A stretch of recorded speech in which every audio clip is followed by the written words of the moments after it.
Jackson has been in need of infrastructure upgrades for years, as we just heard. That's a big part of the water crisis the city is currently dealing with, but Jackson isn't alone.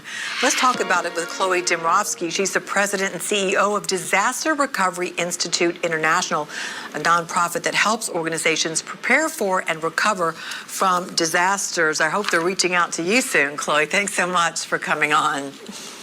My pleasure, Natalie. Yeah, you got to really feel for the people of Jackson. Even before the city's largest water treatment plant failed, people were under boil water advisories for weeks, even months. The city ran out of bottled water, that it was distributing.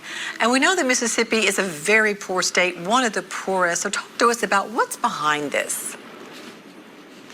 Right. So there were some references to the crumbling infrastructure, and some of the reasons why we chronically underinvest in infrastructure over the course of years and years and years can be about cutting costs, about ostensibly saving money, right? So you don't invest in something, you don't keep it up in the right kind of repair and the right kind of shape, and then over time it just starts to crumble and starts to fall apart. Well, then there's the hidden cost of something like that when it actually breaks down. If we factor in good infrastructure costs, that means the cost of living does go up over time. On paper, you see that life is more expensive because the infrastructure investment is factored in. But in something like this, where the infrastructure underinvestment has been going on for a long time, the cost of the disaster is hidden. It's still going to take effect. You're still going to feel the cost. It's just not going to be budgeted for. It's not going to be planned for, and it's going to be a lot harder for people to face up to it and to make good decisions about where they want to live and what the true costs of living somewhere are, because they're not expecting something like this to happen to them. Yeah. And so it's really unfortunate for the people of Jackson. And frankly, this could happen in a lot of places in the U.S. because we have underinvested in our infrastructure for quite a long time. Yeah, is this the kind of thing that your organization is involved with? And how do you help in these type of situations?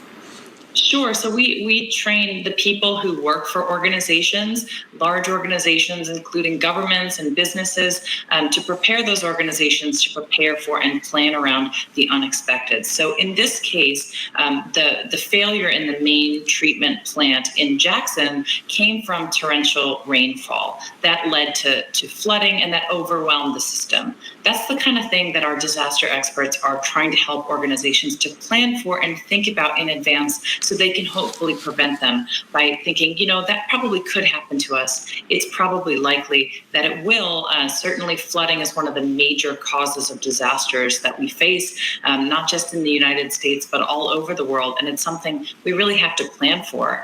And in fact, it could have been a lot worse in Jackson because they were expecting really extreme flooding. They were anticipating that it would flood about 150 homes. And we might feel that it was very fortunate that did not happen. And it is indeed very fortunate. Only one home got flooded, but that was only because the water missed that mark by half a foot.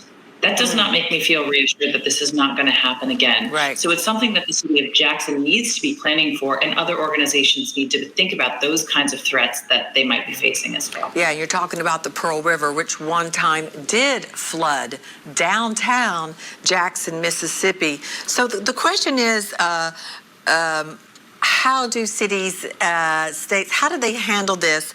Disaster Preparedness Month starts soon. The question is, how prepared are we or aren't we? Because we keep hearing, you mentioned flooding, that we have to build back after tornadoes, after hurricanes, after flooding and fires with resilience. But are we doing that? Are we prepared to do that?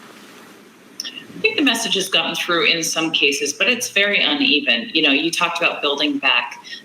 What we really want to do is not just build back, but to build back better, to make sure that when we build something back that has been affected by a disaster, that we're thinking about how can we make it better so that it isn't quite so vulnerable the next time there's a hurricane or a tornado or massive flooding, so that we're thinking about making those infrastructure investments when there's an opportunity to do so. There's now some infrastructure money coming. Hopefully those resilience investments will be made so that we can be more resilient. Some of that is about, the kind of hard infrastructure and the buildings and the way that we design our cities. But then there's also a lot that we can do as families, as businesses, as communities to make sure that we're looking out for each other, that we're looking out for ourselves, that we're planning, that we're talking to those in our lives about, evacuation plans, making sure that we have some water stored at home for situations just like this one.